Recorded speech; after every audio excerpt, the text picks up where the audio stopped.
Alors le mythomane, tu veux soi-disant prendre distance avec la sphère francophone, ça m'étonnerait, étant donné que tu avais mis l'adresse de ta chaîne pour y souscrire juste en dessous de ta vidéo. Donc tu prends les gens pour des cons, dès le début en fait.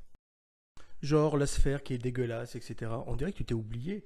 Tu as oublié le mytho que tu avais fait, le sale que tu avais fait, tes vidéos où tu t'es montré pochetran, dégueulasse, tu tombais, tu titubais, les autres se foutaient de ta gueule, etc.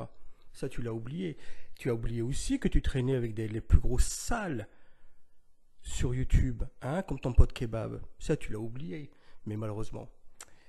Donc, qu'est-ce que tu as fait avec ta dernière vidéo? Tu t'es mis dans une posture genre le sachant, le gars sage. Mes amis, écoutez-moi, genre le sage. Il y a quelques jours, on t'a vu chiffant devant tout le monde, où tu traitais tout le monde de pédo, etc., etc. Et là, tu fais genre le gars méga sage, méga droit, incroyable.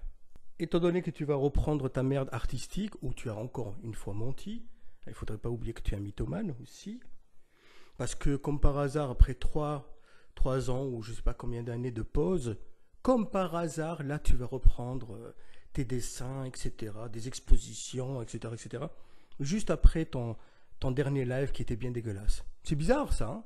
C'est un bon timing. Comme tu aimes mettre des titres à tes pseudo-expositions, sur l'une d'entre elles, tu avais mis comme titre Feeling. C'est bien un beau titre de backroom ça. Moi je te conseillerais de mettre d'autres titres aussi comme Vicieux, Pervers, Mythomane, Ivrogne, Sale. Ce serait bien ça, comme autoportrait. Moi je te conseille, je te donne juste les idées pour que tu gagnes beaucoup d'argent. Comme tu dis que ce sont des burins à merde, les réseaux sociaux, pourquoi tu t'inclus pas dedans avec tes amis, hein, que ce soit le trollo, que ce soit le kebab, sperma et compagnie, pourquoi tu les inclus pas? Pourquoi tu ne dis pas que tu l'avais bien alimenté, cette sphère youtubesque, etc. Tu l'avais bien alimenté avec tes mensonges, avec tes faux dossiers. Nous t'avons rien demandé, nous, dès le départ. C'est toi. Hein, t'avais pas d'exposition, tu t'emmerdais, t'étais has-been, t'étais dans ton coin avec tes backrooms. Qu'est-ce que t'as fait? T'as commencé à nous casser les couilles, nous les Français. Tu t'es mêlé des affaires qui ne te regardaient même pas. En plus, avec des histoires de mythomanie, avec tes faux dossiers, etc., etc. Et après, tu as commencé à faire du sale, de plus en plus sale. Dommage que tu t'oublies. Bien entendu, dans tes expositions, tu as parlé que des autres, mais pas de toi. Donc, tu as parlé de François le scato. Ah, d'accord, parce que j'ai dit que tes toiles, c'était de la merde. Donc, je suis scato. Waouh, génial, quelle bassesse. Et réveille, et c'est un amputé. Or, tu n'as aucune preuve. Tu n'as pas de photo de lui, tu n'as rien du tout. Mais tu es sûr que c'est un amputé. C'est tout. Donc, dans tes merdes, hein, dans tes tableaux de merde, tu vas faire encore du mytho. Ça m'a fait beaucoup rire quand tu avais dit que tu allais produire, attention, des chefs-d'œuvre artistiques. Or, nous avons vu que c'était de la merde. Tu mettais de la peinture, tu mélangeais, tu faisais n'importe quoi. Dis-moi, dans ce cas-là, à l'ivrogne, es-tu capable de reproduire la mascotte de Michelin au nom du Bibendum, qui a une très forte ressemblance avec ton pote Marco le kebab 130 ou 135 kilos? Comme tu es incapable de reproduire quoi que ce soit, ça m'étonnerait que tu puisses refaire le dessin de la mascotte du Michelin. Et après, tu prétends que tes tableaux sont des chefs-d'œuvre. Mort de rire. Après, tu prétends que tu t'es donné en spectacle juste pour attirer les plus gros débiles francophones, mais c'est à mourir de rire, ça. Tu es un artiste raté, un mythomane, en plus un ivrogne. Tu t'es fait remarquer toute seule comme une grande, d'après les expressions de votre backroom, bien entendu. Soi-disant, tu aurais eu accès à mon dossier de chez le procureur, ce qui est très intéressant, parce qu'en parlant de dossier, on sait toujours que c'est du vent. De toute façon, quoi que tu dises, ça a toujours été du vent. Dans ce cas, l'ivrogne, tu peux nous envoyer le dossier, la copie du rapport du procureur sur moi, s'il te plaît, hein, parce que nous, on l'attend. Et bien entendu, tu vas refaire la même chose qu'il y a 2 ans, c'est-à-dire tu vas promettre, et après tu vas traîner tout ça, et à la fin tu vas te dire quoi? Non, mais c'était une guerre de propagande. Et après, ce qui me fait rire, c'est que tu fais des menaces, genre tu vas envoyer mes vidéos chez le procureur. Eh ben, fais-toi plaisir. Toi, le rouquin, ça pédale aussi. Fais-toi plaisir. Le procureur lui-même va rigoler. Est-ce que j'ai émis des menaces, c'est-à-dire des menaces de mort ou machin? Non, du tout. Je me suis foutu de ta gueule, foutu de la gueule aussi de ta dentition, de tes potes, etc. Et en plus, j'ai de quoi largement me défendre, étant donné que vous avez fait du sale comme pas permis. Donc fais-toi plaisir. Et en plus, tu es encore une fois contradictoire, puisque tu dis que tu n'attaquerais plus la sphère francophone, tu laisses tomber, etc. Tu vois, encore une fois. Et pourtant, tu n'as pas l'air, on va dire, sous l'emprise de ta petite bouteille. Mais bon, rien d'étonnant de ta part.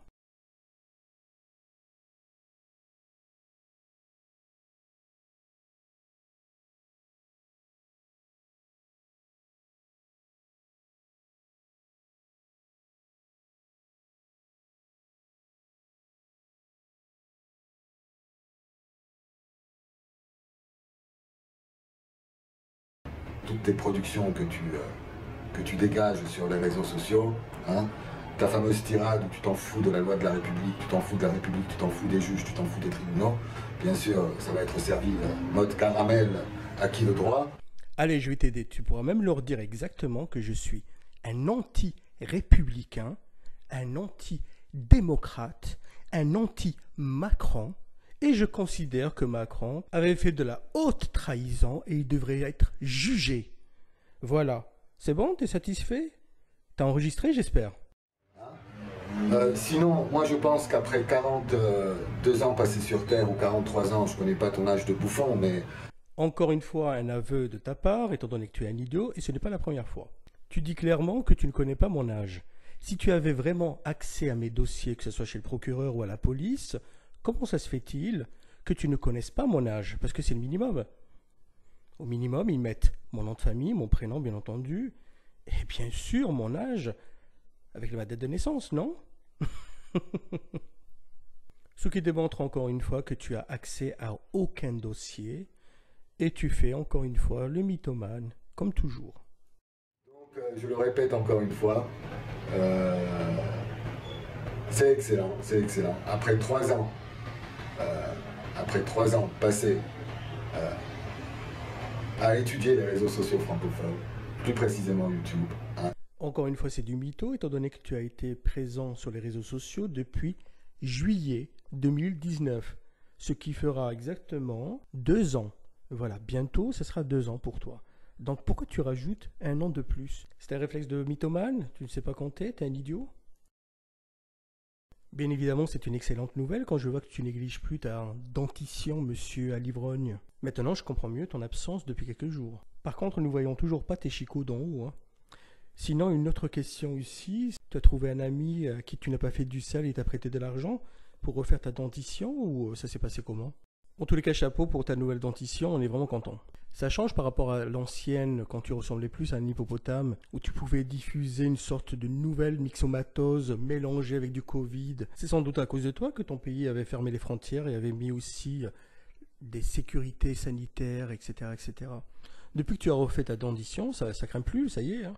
Plus de diffusion de maladies et tout. Surtout, tu étais vraiment un vecteur de maladies moyenâgeuses. Donc maintenant, ça s'est calmé dans la région. Je suis content pour toi.